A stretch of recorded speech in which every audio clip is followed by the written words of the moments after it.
Tập đoàn Toshiba, từng là một gã khổng lồ trong ngành điện tử Nhật Bản, đã chính thức tuyên bố hủy niêm yết và rút khỏi thị trường chứng khoán. Đây thực sự là thời khắc đen tối nhất của doanh nghiệp.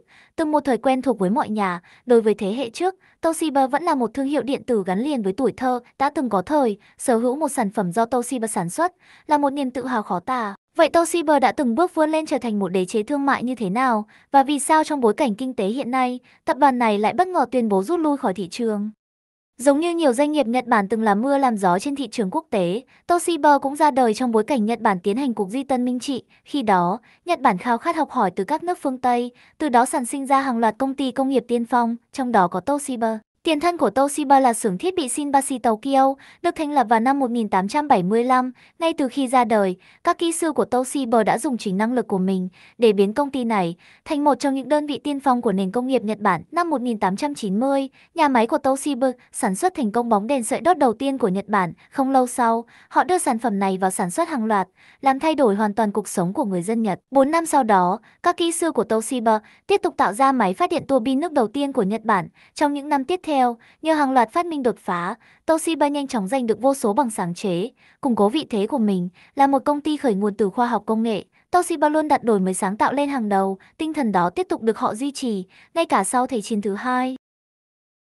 Chiếc máy tính đầu tiên trên thế giới là một cỗ máy khổng lồ, được người Mỹ chế tạo trong phòng thí nghiệm vào tháng 2 năm 1946. Tuy nhiên, chỉ 8 năm sau, Toshiba đã thành công phát triển chiếc máy tính số đầu tiên của Nhật Bản. Dù sau Thế chiến thứ hai, Nhật Bản vẫn nằm dưới sự kiểm soát của Mỹ, nhưng sự tồn tại của Toshiba đã mang lại niềm tự hào cho nhiều người Nhật.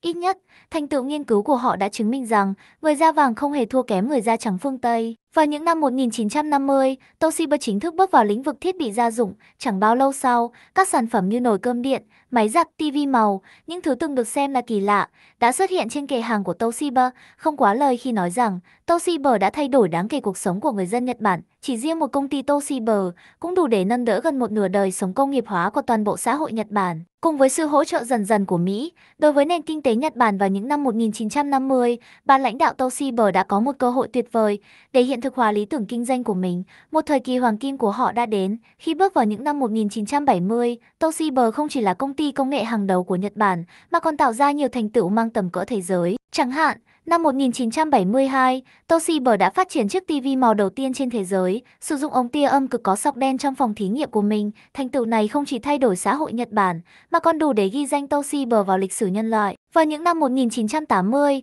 khi quan hệ ngoại giao Việt-Nhật đã được củng cố sau bình thường hóa vào năm 1973, Nhật Bản bắt đầu triển khai các chương trình viện trợ kinh tế hiệu quả cho Việt Nam, đặc biệt sau khi Việt Nam mở cửa kinh tế vào cuối thập kỷ với chính sách đổi mới năm 1986. Đây cũng là thời điểm các sản phẩm của Toshiba dần trở thành biểu tượng của chất lượng Nhật Bản và bắt đầu xuất hiện tại thị trường Việt Nam. Dù còn hạn chế do điều kiện kinh tế, trong mắt người Việt khi đó, gia đình nào sở hữu được 3 món lớn của Toshiba, tủ lạnh, máy giặt tivi màu, thường được xem là có điều kiện sống vượt trội, thậm chí là dấu hiệu của sự sung túc hiếm có trong bối cảnh kinh tế khó khăn thời kỳ hậu chiến. Từ đó, Toshiba bắt đầu khẳng định vị thế trên thị trường toàn cầu suốt 2 thập kỷ, nhờ công nghệ sản xuất TV màu nằm trong số những tiên tiến nhất thế giới. Sản phẩm của Toshiba trở thành biểu tượng của chất lượng sống hiện đại, khiến nhiều người sẵn sàng chi tiêu mạnh tay, thậm chí vài tháng lương để sở hữu chúng. Quan trọng hơn, ngay cả khi Toshiba đạt đỉnh cao kinh doanh, giá sản phẩm của họ thường thấp hơn ít nhất 10% so với các đối thủ từ châu Âu và Mỹ, giúp thương hiệu này tiếp cận đông đảo người tiêu dùng trên khắp thế giới. Mặc dù chiến lược này của Toshiba vấp phải nhiều sự phản đối,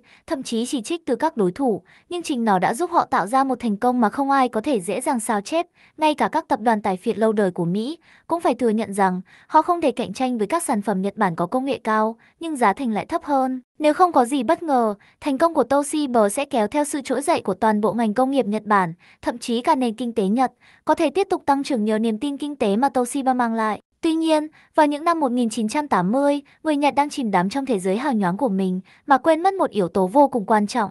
Về mặt chính trị, Nhật Bản vẫn luôn phụ thuộc sâu sắc vào Mỹ. Thành công của Toshiba trên thị trường quốc tế đã xâm phạm đến lợi ích của Mỹ và nhiều tập đoàn tài chính phương Tây. Đây là điều mà cả chính phủ Mỹ lẫn Nhật Bản không thể chấp nhận. Vì vậy, khi Toshiba trở thành hình mẫu lý tưởng của doanh nghiệp Nhật Bản, một số thế lực đã âm thầm nhắm vào họ. Một chiến dịch nhằm hạ bệ và kìm hãm Toshiba cũng từ đó mà bắt đầu. Vào những năm 1980, nhằm nâng cao khả năng cạnh tranh của hàng hóa Mỹ trên thị trường quốc tế, các quan chức chính phủ Mỹ đã triệu tập các bộ trưởng tài chính của Nhật Bản, Đức và một số quốc gia khác đến khách sạn Plaza ở New York để ký kết một thỏa thuận. Văn bản này, về sau được biết đến với tên gọi Hiệp định Polaza, quy định rằng đồng yên Nhật phải tăng giá so với đồng đô la Mỹ, qua đó gián tiếp giúp hàng hóa Mỹ có lợi thế cạnh tranh hơn trên thị trường quốc tế, đặc biệt là tại Nhật Bản. Mặc dù các quan chức Nhật Bản tham gia cuộc họp đều nhận thấy rõ đây là một hiệp ước bất bình đẳng, được Mỹ thiết kế riêng để kiềm chế Nhật Bản, nhưng trước sức ép từ chính phủ Mỹ, họ không còn lựa chọn nào khác ngoài việc chấp nhận. Ngay sau đó, chính phủ Mỹ nhanh chóng đe dọa mở một cuộc điều tra theo mục 301 đối với Toshiba,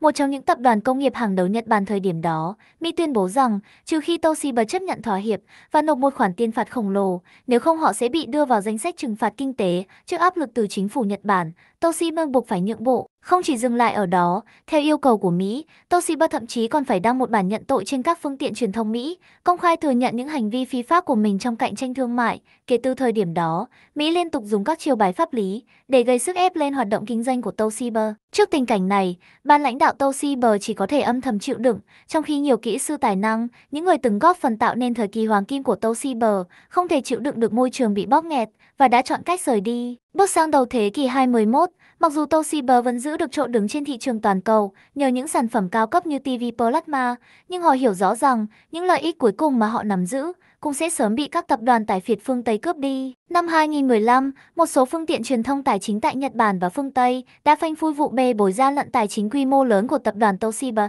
Tin tức tiêu cực này ngay lập tức khiến cổ phiếu Toshiba lao dốc không phanh, đẩy công ty vào một cuộc khủng hoảng tài chính nghiêm trọng. Đến thời điểm đó, Toshiba đã đánh mất vị thế vững chắc trên thị trường toàn cầu, nơi từng là niềm tự hào của họ. Công ty từng mang đến cho người dân Nhật Bản một cuộc sống hiện đại, giờ đây chỉ còn là cái bóng của chính mình, đứng bên bờ vực sụp đổ. Đến tháng 8 năm 2023, có thông tin rằng tập đoàn GIP của Anh đã gửi lời đề nghị mua lại Toshiba. Nếu thương vụ này được thông qua, biểu tượng công nghệ hơn 100 năm tuổi của Nhật Bản sẽ chính thức sụp đổ. 3 tháng sau, ban lãnh đạo Toshiba tổ chức một đại hội cổ đông để thông qua kế hoạch tư nhân hóa toàn bộ tập đoàn, một dấu hiệu rõ ràng cho thấy Toshiba đã không còn đường lui và việc bán rẻ tài sản cho các tập đoàn tài chính phương Tây có vẻ là lựa chọn duy nhất còn lại. Đến ngày 20 tháng 12 năm 2023, các phương tiện truyền thông Nhật Bản đưa tin rằng Toshiba chính thức rút khỏi Sở giao dịch chứng khoán Tokyo.